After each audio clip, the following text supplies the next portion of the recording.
Hello hello, j'espère que tu vas bien. Je suis trop contente de te retrouver sous un autre format. D'habitude, je suis en legging sur un tapis et là pour le coup, je suis habillée normalement dans ma cuisine. Aujourd'hui, au programme, on va cuisiner ensemble un plat de Noël avec Gilles. Ça fait, je sais pas moi, au moins 15 ans qu'on est végétarien. Donc ça sera une recette végétarienne et pour avoir quelque chose de super festif, on a décidé de s'inspirer du pitivier. Alors on est bien d'accord, c'est une recette giga technique et on n'est pas cuisinier. Donc on va vraiment simplifier l'affaire. Ça sera de la pâte feuilletée avec à l'intérieur une garniture et du coup j'ai ma petite liste de courses, hein. Je fais ça sur du papier un peu à l'ancienne. Mais du coup, on va avoir besoin de pâte feuilletée, de champignons, d'ail, d'échalotes que tu peux retirer évidemment si tu le digères pas bien, je sais que c'est le cas de beaucoup de personnes. On aura aussi du kale ou du chou vert, ça dépendra de ce qu'on va trouver, on va bien voir. Tout à l'heure, j'ai ouvert mon frigo, j'ai vu qu'il me restait des marrons, donc je me suis dit que ça serait une excellente idée de les rajouter parce que c'est juste trop festif les marrons. De la moutarde et des œufs, et à côté de ça, on va se faire des carottes entières en accompagnement et une petite sauce de nappage. Donc on a du pain sur la planche. Ce qu'on fait, c'est que maintenant tout de suite, on part faire les courses, on y va ensemble et ensuite on se retrouve ici pour cuisiner. Donc on commence avec une petite boîte d'œufs. On est chez Berry. C'est un petit magasin trop sympa, c'est rue des Martyrs à Paris dans le 9e. Ils font des légumes, ils font des œufs, c'est direct producteur, tout est de saison. Franchement, c'est trop bien, on se sert là trop souvent. Je vous conseille. La petite motte de carottes pour faire les carottes confites. Alors attends, il y en a peut-être un peu beaucoup. Je prends celle où il y en a un peu moins. Elles sont trop belles! Allez, les petites échalotes. Franchement, on aime bien les échalotes, donc ça donne grave du goût. Je prends quoi, une grosse poignée? C'est bien une grosse poignée, non? Oui. Je pense que c'est pas mal. De là, il nous en reste à la maison, donc je pense qu'on est bon. Les marrons, ils sont dans le frigo. Les œufs, c'est fait. Je pense qu'on est bon. Il nous manque le chou vert. Du petit romarin. Je prends le plus petit aussi, on n'a pas besoin de trop gros. Oh, ça sent la maison, ça sent le sud, les amis. Ensuite, le beurre. Il est incroyable. Bon, on en a profité pour prendre cette petite pâte feuilletée. Elle a l'air incroyable. C'est une pâte feuilletée inversée apparemment, ça commence par le beurre en dessous. Bon, c'est très healthy, hein, évidemment. Et on a trouvé notre petit chou vert. C'est un quart de chou, le primeur, il a pu nous le couper comme ça, il n'y a pas de gâchis, tu prends juste ce que tu as besoin. Donc c'est trop génial. La seule chose qui nous manque à prendre du coup, c'est nos champignons et on est prêt à les cuisiner. Super, merci beaucoup. Du coup, le petit chou, on l'a pris dans une boutique qui s'appelle Au bout du champ. C'est pareil, c'est direct producteur locaux, trop bon. Donc il nous reste juste à prendre les champignons. On a vu qu'il y avait de la sauge, donc on va prendre des feuilles de sauge aussi, c'est trop bon. Le top, tu les fais un peu griller au four avec du sel, c'est incroyable.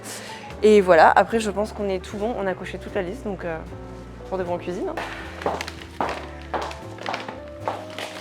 Nous voilà de retour. Bon, eh ben, on va déballer toutes les courses. Je vais poser mon sac à main, récupérer mon petit micro parce que là c'est pas très pratique et on y va. On y va, j'ai enlevé mon pull, il fait tellement bon en ce moment, c'est ouf. Donc je vous montre, on a pris de la sauce soja parce qu'on en avait presque plus, c'est toujours sympa franchement pour saler les plats. On a pris de la sauce Yorkshire, ça c'est Gilles qui a dit ça va être incroyable, prends-en. Donc c'est ici et on a pris du petit concentré de tomate parce que c'est toujours pas mal quand tu fais de la nourriture végétarienne. En vrai, ça permet un peu d'épaissir les sauces et de donner un goût un peu plus prononcé. Donc voilà. Ensuite, nos fameux petits œufs, ils sont tellement bons ces œufs. Vraiment, je vous recommande 1000 fois d'aller chez Berry. Notre pâte feuilletée, on l'a jamais essayé. Je pense que ça va être incroyable. Alors le seul truc qui est un peu relou, c'est qu'il te faut un rouleau à pâtisserie pour pouvoir l'étaler. Mais ça fait trop diff. Une bonne pâte feuilletée, vraiment, ça change la donne. Le beurre, pareil, franchement, on s'est fait plaisir, du beurre de Baraty. Il a l'air dingue. Et les carottes fan, elles sont pleines de sable, donc je vais essayer de pas en mettre partout. Elles sont magnifiques. Et enfin, nos petites échalotes, la poignée. J'ai aussi de l'ail que j'ai au frigo. D'ailleurs, je vais le sortir tout de suite. Comme ça, c'est fait. Bienvenue dans mon frigo qui est tout à fait en bazar. Hop, on va sortir 2 gousses. Et ensuite, on a, qu'est-ce qu'on a là-dedans? La sauge. C'est trop beau la sauge. Ces petites feuilles comme ça, toutes douces. J'adore. Et dernière petite chose, qu'est-ce qu'on a d'autre? Notre demi-chou, le fameux, et les champignons de Paris, c'est pareil, ils vont se répartir partout, donc je les laisse dans leur poche pour le moment. Je sors les autres ingrédients et puis on est parti, on va commencer à tout préparer. Allez, Gilou nous a rejoint, on y va avec la prépa, je mets juste la pâte feuilletée, la moutarde et le beurre au frigo pour des raisons tout à fait évidentes. Et la pâte feuilletée, si je la laisse dehors, en plus elle va coller, enfin ça va être horrible à travailler. Donc on y va. On commence par les champis? Ouais, t'as qu'à commencer avec les champis peut-être et je commence avec les carottes. Allez. On fait ça. Ça marche. Nous, on va peut-être pas faire toute la botte de carottes parce qu'on est que deux, donc on va peut-être éviter de gaspiller, n'est-ce pas? Les boîtes d'œufs, je les pousse parce qu'on a quand même tendance à être bien maladroit, donc ça Il est où vient en omelette. notre couteau de cuisine de compétition? Notre couteau de cuisine de compète est là où sont rangés les couteaux. Ah. Voilà. Je vais en prendre. Couteau compétition. Ah bah non, j'ai pas besoin d'un deuxième, mais j'ai besoin du machin pour éplucher. On lit pas, il est là. Est-ce que tu l'as trouvé, Ambre? Généralement, je range les accessoires de cuisine là où il les rangerait pas et lui il fait pareil. Donc là, où est-ce que t'as mis les trucs? Ouais. Voilà. D'ailleurs, il m'a repris sur ma prononciation apparemment terrible de cette chose. Comment ça se dit? West sauce. Westa. Ok. Ça s'écrit quand même Worcester et il faut le dire? Westa. Ok. En gros, c'est une sauce qui en fait qui corse un petit peu le côté du plat. Donc on verra. Et je pense que mixé avec le soya, donc ça c'est l'ancienne qu'on avait, il ne restait plus grand chose, hein, donc c'est pour ça qu'on en a acheté une autre. Mais les deux ensemble, tu as le côté umami avec le soya et tu as le côté un peu corsé anglais avec le Worcester sauce. Voilà. C'est parfait. Et on a Panzani avec nous. C'est vrai que c'est le seul truc un peu bon, moins bio quoi. Ouais, moins bio. Donc, les champis, tu les fais tous? Ouais, alors est-ce que j'enlève la peau? Parce que Ambre a un problème avec la peau des... Pour moi, je la garde. En vrai, ça va parce qu'ils sont bio. Ah, mais peut-être ok. juste rince-les parce que sinon, ça va être du pitivi à la terre quoi. Et moi, les carottes, dis-moi si ça te va, j'en fais que 4 parce qu'on est que 2. Ça te convient? Ouais, c'est très bien. Ok, donc je vais leur laisser leur fan aux autres. Je coupe juste les 4 dont j'ai besoin. Hop, une autre petite. Allez, parfait. Je pense qu'il va falloir qu'on fasse un petit nettoyage de... Ah ouais, clairement. Je les mets dans l'évier en attendant, comme ça je les nettoierai tout à l'heure. Ouais. Bon, on a passé un petit coup sur le plan de travail. Gilou, il va laver les champignons. Je me suis muni de mon couteau préféré. Oui. C'est le deuxième, hein. C'est un cadeau de mon papa. C'est vrai. C'est très mignon. Et moi, du coup, je vais m'occuper des carottes. Je leur garde comme ça le petit bout. Et je vais juste les râper, les éplucher, quoi. Est-ce que tu vas garder la petite queue ou pas? Éventuellement. Ouais, je pense que c'est C'est mignon. Ouais. J'aime bien, ça fait un peu resto gastronomique. Pendant ce temps, je m'occupe des champignons. Donc juste ça, les carottes. Franchement, tu vas voir, les carottes, c'est ultra simple à préparer. Il n'y a vraiment rien à faire. Après, c'est la cuisson qui va tout faire, honnêtement. Bon, mes petites carottes sont prêtes. Du coup, je vais juste les mettre ici dans le plat en attendant la suite des légumes. Gilles, il est en train du coup de nettoyer les champignons et de couper toute la partie qui est un petit peu terreuse en bas. Et ensuite, tu vois, on va te montrer, mais on va juste les détailler. Le champignon, ça réduit beaucoup. Donc, si tu fais la recette, franchement, achète quand même un bon paquet de champignons. Comme ça, tu seras tranquille et tu auras quand même de la garniture à l'intérieur de ton plat. Et pendant ce temps, moi, je vais passer aux échalotes et à l'ail.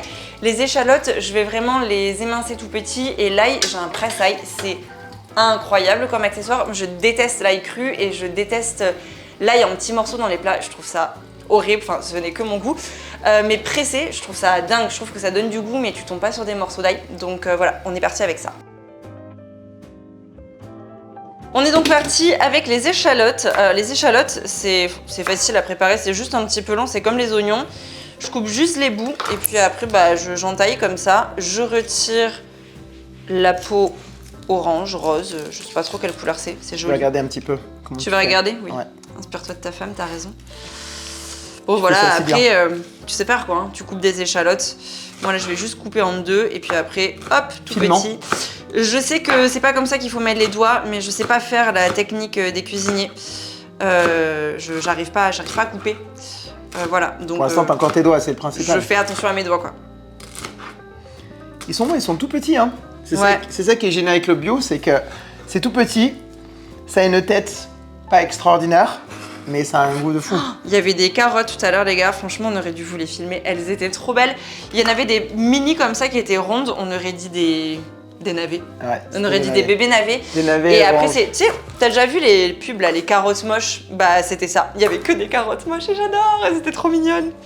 Bon, moi, j'ai mes champignons, ils sont juste là, ils sont tout lavés, tout propres. Tu me laisses le couteau qui coupe bien? Bien sûr. Parce que champignon, c'est mou. L'échalote, j'ai besoin d'un truc qui coupe bien. J'entends. Donc du coup, je vais couper ça très très finement. Hein. Tu fais tout fin? Ouais. C'est une duxelle, hein, donc on y va vraiment très finement. Littéralement, il faudrait que ce soit un peu comme ça. Bah bon courage. Tu veux que je le fasse? Tu veux le faire? Non, je pense que t'as pas besoin de couper aussi finement que ça, si. Faut Tu veux le faire? Faut que ça mâche un peu quand même. Tu veux le faire? Tu veux me laisser dans la cuisine, quoi? Non, tu vas participer, Tu mon fais chef. ça si bien. Oui, amour. je sais. Ça va, mon amour? T'es triste? Oui, je suis extrêmement triste. C'est moi qui te fais pleurer comme ça? Non, l'échalote ne veut pas de mes yeux. Donc moi, j'ai un problème. Anne ne veut pas me dire ce qu'elle m'a donné, ce qu'elle m'a pris pour Noël. Elle veut garder la surprise. C'est vraiment un gamin, tu sais, il veut savoir les choses avant de les avoir. Il a quand même 48 ans, il faut... Dites-lui qu'il faut arrêter. Je suis sûre qu'il serait capable d'aller fouiller dans mon armoire ou peu importe le lieu où j'ai caché le cadeau pour essayer de trouver ce que c'est. Pour la petite histoire, j'adore Noël, j'adore les surprises, mais je suis aussi très impatient. Donc ça matche pas. Cette année, il m'a rappelé genre 2 mois avant son anniversaire. Oui, alors, c'est bientôt mon anniversaire. Oui, je sais, mais c'est bientôt mon anniversaire. Je vais avoir une surprise. T'as pas des idées d'ailleurs? Ah tiens, vas-y, on va faire ça. Est-ce qu'on partagerait pas quelques petites idées de cadeaux de Noël qu'on trouve cool? Entre-temps, j'ai mis les carottes dans la poêle. Ça, on s'en occupera après. Bon, les idées de cadeaux trop sympas que tu trouves pour Noël. Donc on est d'accord, un petit bijou c'est sympa. Ouais, grave. Un bijou, ça fait toujours plaisir. Puis tu sais, je trouve que c'est un truc qui reste. Ouais, T'as plaisir c'est ça. à... Si c'est un bracelet, une bague, t'as plaisir à le voir tout le temps. Même quand c'est des boucles d'oreilles et un collier que tu le vois moins, tu sais, tu le mets dans ta petite boîte à bijoux, tu le portes et tout. Dans des Franchement, occasions un peu spéciales, Ouais, je suis d'accord. c'est un petit Je suis d'accord. reminder, c'est trop Je cool. suis d'accord, ouais. Donc ça c'est validé. Ouais, c'est validé de ouf. Moi, j'aime bien à Noël tous les cadeaux qui sont super intentionnels. Les cadeaux derrière lesquels t'as passé du temps, t'as investi de l'énergie, tu vois. Je trouve c'est trop beau de recevoir une carte à Noël avec un mot hyper mignon, de recevoir justement un petit bijou, tu vois, fait à la main avec des perles ou tu vois, quelque chose dans le style.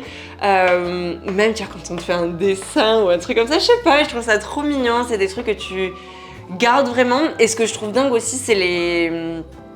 quand on t'offre, comment on appelle ça? Une expérience. Peu importe l'expérience, mais je trouve que ça prend tellement... Tu sais, des fois, Noël, ça devient un peu commercial, des fois, et t'as un peu le truc où tu dis « Oh, l'année dernière, j'ai fait des bons cadeaux, et cette année, qu'est-ce que je vais pouvoir faire ?» Et c'est hyper compliqué, tu cherches une idée, et tu trouves un truc qui est sympa, mais que les gens n'ont pas forcément besoin, alors que quand c'est une expérience, tu le partages à 2, à 3, peu importe, à plusieurs, et tu te fais des souvenirs. Et ça, je trouve ça trop dingue. Ce que ta maman nous avait offert la dernière fois, c'était pas mal.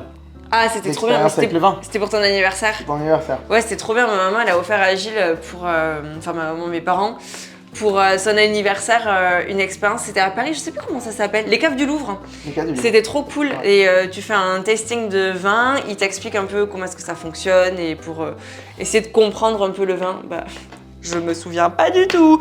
Et après, à la fin, tu peux faire ton petit mélange et tu fais ta bouteille de vin, tu fais ton étiquette et tout. C'était trop cool. Ouais. Ça, c'était trop... Franchement, c'était une belle expérience. C'était trop cool. Et puis, on a visité les caves du Louvre qu'on n'avait jamais visité. Et ça, c'est que tu ne ferais pas sinon. Donc ça, c'était bien. C'est une trop bonne activité. Pour moi, le meilleur cadeau, c'est le cadeau. T'en as parlé pendant l'année. Tu t'es dit, tu sais, pendant une conversation, tu dis, ouais, machin et tout. Ça serait sympa et tout. Et que la personne s'en souvienne 1 an plus tard et que tu le retrouves au pied du sapin. Et ça, c'est top. De ouf. Ça, c'est incroyable. C'est ce que je fais. J'ai une note sur mon téléphone où il y a marqué Noël. Et toute l'année, quand les gens que j'ai autour de moi, à qui je fais des cadeaux à Noël, disent des trucs, bah, je note. Et comme ça, après, j'arrive à Noël et je suis à genre... M'envoyez pas votre liste, je sais déjà ce que vous voulez. C'est terrible. Ça, c'est trop cool. Mais c'est trop bien. Ouais, c'est trop et bien. quand tu le vois, quand tu le reçois, et que tu te souviens que tu en as parlé, et qu'elle s'en est souvenue que tu en as parlé, ça, c'est vraiment incroyable. Peu importe le cadeau. C'est vrai, peu importe le cadeau. J'aime trop Noël. Ouais, moi aussi. Bon, on est très fan avec moi. Ouais, on est très fan. Franchement, je t'avoue, si j'avais un job de rêve après ce que je fais, ça serait de faire les décos de Noël chez les riches new-yorkais.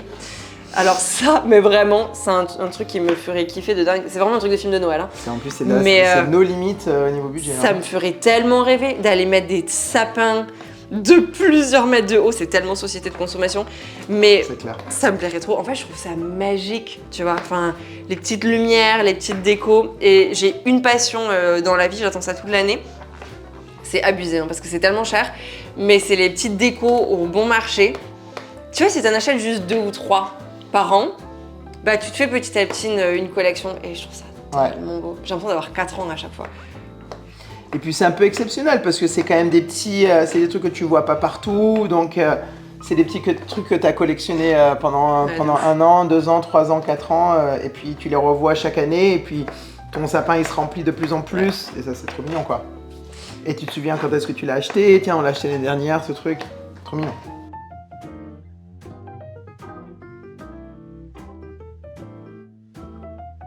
Pour le next step, pour le moment, on a tout mis dans ce plat-là, donc les champignons, l'échalote et l'ail.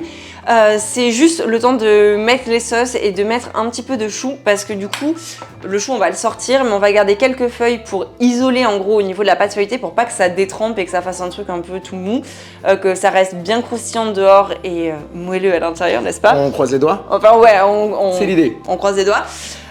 Et ensuite tout ça on le fera cuire à la poêle, mais bon voilà, ça sera beaucoup plus simple pour mélanger en fait. Notre ami le chou, je lui coupe du coup le bas et on garde peut-être les plus grandes feuilles, non? Je pense que ça sera le mieux. 1, 2, ça il faudra le faire du coup blanchir à la casserole. Bien. Eh oui. Bravo, bravo, bravo. Je suis une grande fan de Top Chef les amis, sachez-le. Top Chef et le Grand Pâtissier, les émissions de nourriture c'est vraiment mon dada. Est-ce que... Ouais, je vais couper le truc un peu dur. Est-ce que tu penses qu'on en prend plus pour isoler? Ouais, au cas où. Peut-être, hein, au cas où.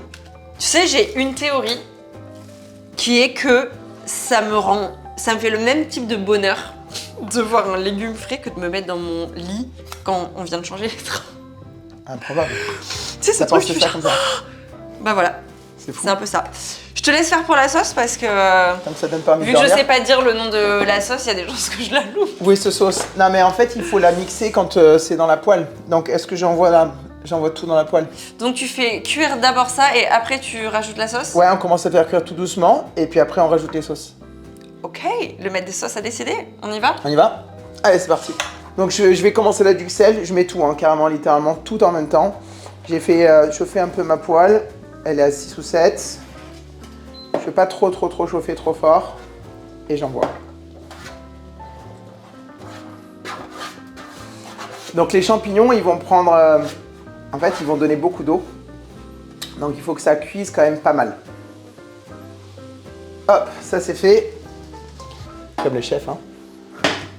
Hop, on est parti pour une quinzaine de minutes. Pendant que du coup les légumes cuisent, moi je vais remplir ma bouilloire. Elle est incroyable. Tu peux programmer la température. C'est génial. Quand tu es fan de thé, c'est trop cool. Donc je fais chauffer mon eau. Ensuite je vais prendre une grande casserole et je vais blanchir mes feuilles. Donc c'est juste histoire de les ramollir un petit peu pour qu'après on puisse un petit peu les façonner pour pouvoir les mettre sur la pâte feuilletée. Il est l'heure de rajouter le thym. D'ailleurs je crois que je t'ai dit romarin tout à l'heure quand on est parti faire les courses. Nymphe. Franchement, je vais pas m'embêter. Je vais clairement prendre le truc, le ciseau et je coupe les petites branches. Tu peux les manger. Je laisse le chef de la duxelle dire stop parce que faut savoir un truc qui est que Gilles est très rigoureux avec les recettes. Donc si jamais il est en charge de quelque chose et que je mets pas le bon montant de thym ou quoi, ça va mal se passer.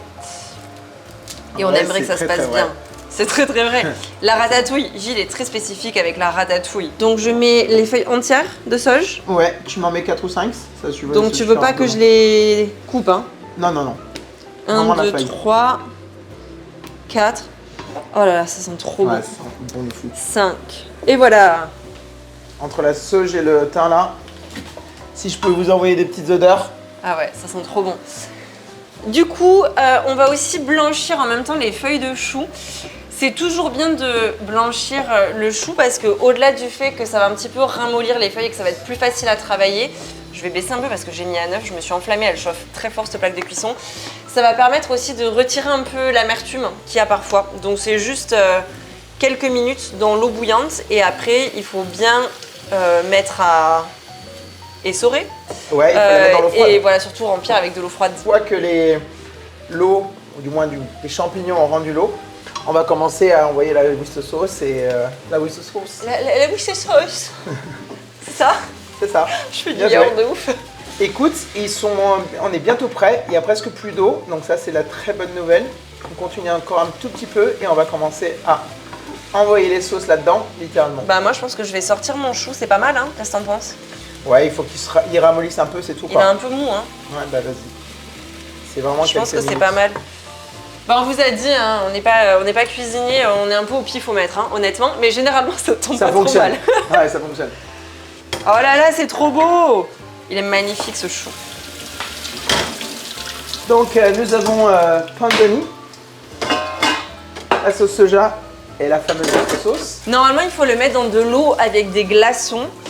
Mais il se Ouais. trouve que j'ai pas de glaçons au congélateur, donc ça sera juste de l'eau froide, ça sera mieux que rien, mais c'est pas optimal, on est d'accord. En fait, c'est juste pour couper la cuisson de toute façon. Oui, et en plus ça permet de garder la chlorophylle et que ça reste vrai. vert. C'est le chef Ed Top Chebas qui l'a dit dans Ça, Top ça Chef. sent Top Chef de fou. C'est trop drôle. Et je vais mettre la sauce soja. Au pifomètre. Au pifomètre, on peut y aller. Hein. Ça, on n'hésite pas. Hein, avec Du coup, si tu mets de la sauce soja, clairement, goûte avant de saler, parce que ça sale beaucoup la sauce Ouais. soja. En fait, pour la petite histoire, pour une petite astuce au niveau des champignons, il faut jamais saler les champignons. Surtout au départ. Parce qu'ils sinon ils vont encore plus d'eau et puis ils vont devenir un peu secs. Donc il ne faut jamais les saler au départ. Le soya, l'avantage c'est que ça les sale naturellement sans mettre du sel et ça c'est plutôt pas mal. On va ouvrir cette fameuse... D'ailleurs tu vas sentir. Ah ouais, Ah, attends, j'en mets. Tu me diras ce que tu en penses. donc comme ça c'est fait quoi. Mets ton doigt. Tourne. Et tu goûtes.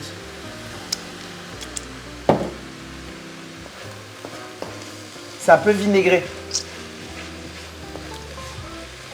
Tu aimes ou pas? Ça a goût à clou de girofle. Un petit peu. Ouais, c'est vrai. Est-ce qu'il y a du clou de girofle dedans? Mais écoute, regarde. C'est intéressant, ça, c'est vrai que j'ai pas pensé, mais c'est vrai que ça a le goût du clou de girofle.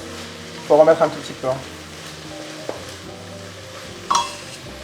Épices, vinaigre d'alcool, mélasse, vinaigre de malt, eau, sucre, jus de tamarin, sel, oignon, anchois, oh yuck, ail, arôme, C'est épices. bien pour les végétariens, ça, c'est parfait. Bah, là, là, là. Allez, Faut vas-y, remettre, rajoute-en. pas Ouais. trop hein, faut goûter hein. J'ai pas goûté encore.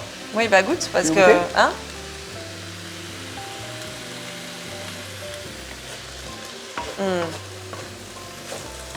Trop bon. C'est bon, ça te plaît? Un peu mais pas trop hein. Vas-y, vas-y. Tu dis stop? Vas-y. Ouais, c'est bon. Alors maintenant, il faut mettre aussi la sauce tomate. Tu veux la mettre? Ouais. En vrai, à goûter comme ça, c'est un peu yuck. En vrai, j'aime pas trop. Mais mélanger, c'est bon parce que ça amène un peu de profondeur, un peu d'amertume. Je Ouais, pense c'est pour ça. moi, c'est un peu amer sur mon palais. En Angleterre, ils font ça avec des jus de tomates. Tu mets du jus de tomate et tu mets ça, la Worcester sauce dedans. Donc tu mets du tabasco, la Worcester sauce, sel, poivre et t'as genre le meilleur jus de tomate que tu as vu dans ta vie. Donc j'ajoute, on commence par quoi? Par 2 cuillères à café de concentré Vas-y. et on voit. Ouais, très bien. Ça me va. Gilles tient à rajouter de la moutarde. J'y tiens. J'ai parti de la recette. j'ai la trouille. Allons-y. Tellement bon la moutarde. Alors normalement c'est de la moutarde anglaise hein, qu'ils mettent. Hein. Et la différence entre une moutarde française et une moutarde anglaise, tu sais ce que c'est? Non. Elle est plus sucrée. En fait, elle est moins bonne, la moutarde anglaise. Je suis pas très fan. Mais elle est un peu plus sucrée. C'est parce qu'ils ont pas maille. C'est ça. Il y a que Nous, maille on qui a la vaille. meilleure, on a la meilleure moutarde. Écoute, c'est prêt. On peut goûter cette histoire maintenant qu'il y a la moutarde? Vas-y.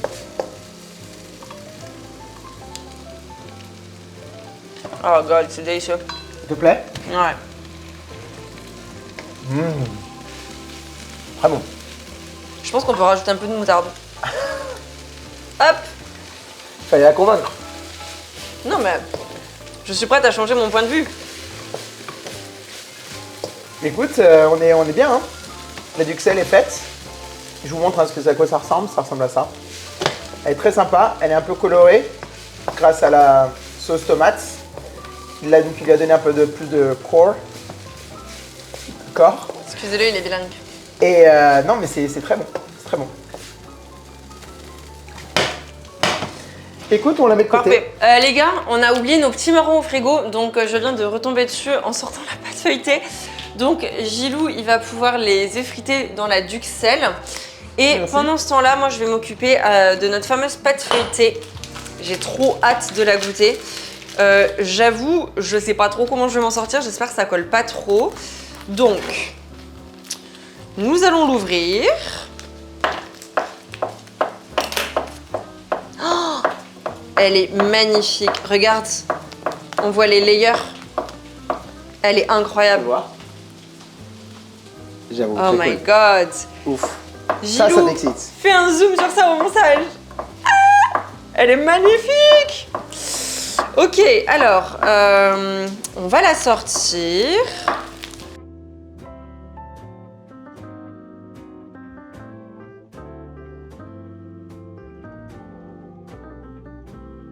Je pense qu'on n'est pas trop mal. On va la mettre vraiment sur du gras. au frigo le temps que... Ouais, comme je disais, on va pas faire un pliage trop compliqué. On va faire un truc un peu en enveloppe, comme ça on s'embête pas. J'essaie de lui trouver une place au frigo parce que vu comme elle est beurrée, ça va très vite réchauffer et devenir tout collant. La duxelle est dingue. Ok, donc j'ai sorti mes petites feuilles de chou qui sont du coup blanchies et que j'ai bien essuyées sur un torchon propre. Je vais juste couper les parties qui sont encore un petit peu dures parce que sinon ça va pas être très agréable. Donc pour pas perdre quand même de chou, je vais juste enlever ce petit morceau. Celle-ci c'est top. Ça c'est un petit peu dur. Tac. Je suis d'accord.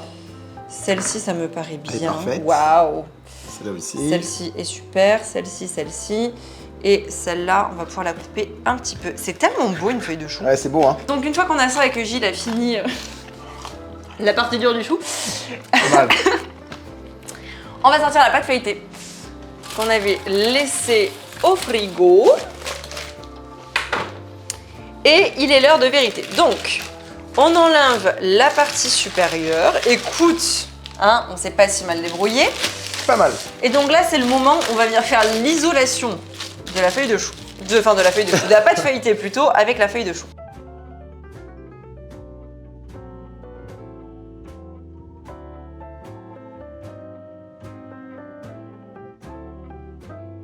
À la gare comme à la gare. On est vraiment sur fait main là. Oui, mais regarde Totalement. comme c'est bien fait. C'est beau. Je suis un très bon artiste peintre. Un petit peu de sel sur la croûte. Eh, Et mets le burrito dans le four. en vrai, il me plaît quand même. Regardez. Allez, c'est parti. Au moins une dizaine de minutes à 230. Le truc, c'est que ce four, il chauffe pas dingue. Notre ancien four, il chauffait vraiment fort. Celui-ci, pas trop. Donc, bon, on va voir. Franchement, on va surveiller. On va faire ça un peu à l'œil. Bon, le burrito a fini de cuire avant que je laque mes carottes parce que au final, je les ai laissées dans l'eau un petit peu plus longtemps parce que c'était quand même grosse. Donc, on va sortir notre œuvre. Waouh, il est tout brillant, il est trop beau. Je vais le mettre sur le côté pour qu'il puisse refroidir. Et du coup, on est parti avec nos carottes. Donc, je vais lancer ma poêle. Je mets pas trop chaud parce que cette plaque là, elle chauffe à mort. Donc, juste pour faire fondre un petit peu le beurre et l'ail, je prends ma petite spatule pour un petit peu mélanger. Je suis partie chercher le thym. Je vais en mettre directement. Je vais baisser un peu, ça fait déjà de la mousse. Hop là. Comme ça, ça va bien infuser. Je me demande si je vais pas rajouter même un petit peu de beurre parce qu'on aimerait bien hydrater les carottes. Je vais carrément rajouter un petit peu de beurre. Hop là. Je pense que ça devrait être bon. Et je vais un tout petit peu faire colorer le beurre, mais quand même pas trop. Je vais laisser plutôt à feu doux. Et une fois que le deuxième morceau il sera bien fondu, je vais ajouter tout de suite mes carottes. Oh, ça sent trop bon! Hop là, allez, on est parti. Donc, j'y mets mes petites carottes. Tu vois, elles ont bien cuit, hein, elles sont cuites, elles sont molles. Oh non, elle a perdu ses petites fans. Elles sont peut-être un poil cuites du coup. Ok, et donc là, ben, je vais bien les rouler dans le beurre. Et normalement, tu es censé mettre encore plus de beurre pour pouvoir bien les arroser et les faire giga rôtir.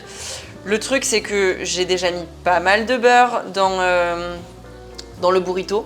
Et là, on a quand même mis une petite quantité quand même dans la poêle. Donc, je veux pas forcer. Je vais pas les laisser hyper longtemps de toute façon parce qu'elles sont déjà bien cuites. Mais je vais faire en sorte voilà, de bien les rouler pour faire en sorte du coup qu'elles colorent. Bon là clairement c'est pas le moment de lâcher tes carottes, hein. Tu restes avec elles parce que sinon ça va cramer. Elles sont en train de confire tout doucement. Ça a l'air trop bon. En tout cas ça sent trop bon. Avec les herbes là, incroyable.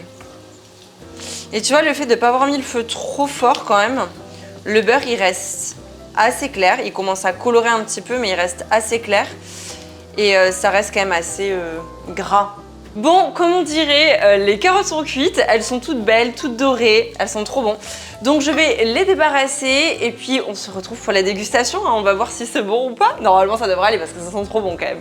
L'heure de la dégustation a sonné. Écoutez, je suis assez contente. La pâte feuilletée a l'air plutôt bien cuite. Les carottes sont trop belles, ça sent trop bon. Ça se tient bien et quand j'ai découpé Joe le burrito, n'est-ce pas, ça croustillait. Donc c'est parti, hein. On va goûter, je vais quand même le coucher sur le côté parce que ça sera plus simple. Purée, ça se tient bien. Alors, voyons voir. Vous entendez ce petit croustillant? Voyons voir.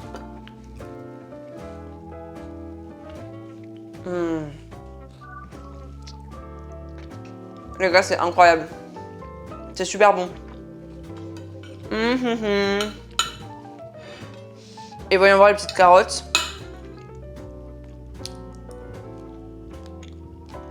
C'est incroyable. Et ben écoute, je trouve que c'est absolument délicieux. En tout cas, je me suis régalée sur la première bouchée et j'ai juste trop hâte de finir mon assiette.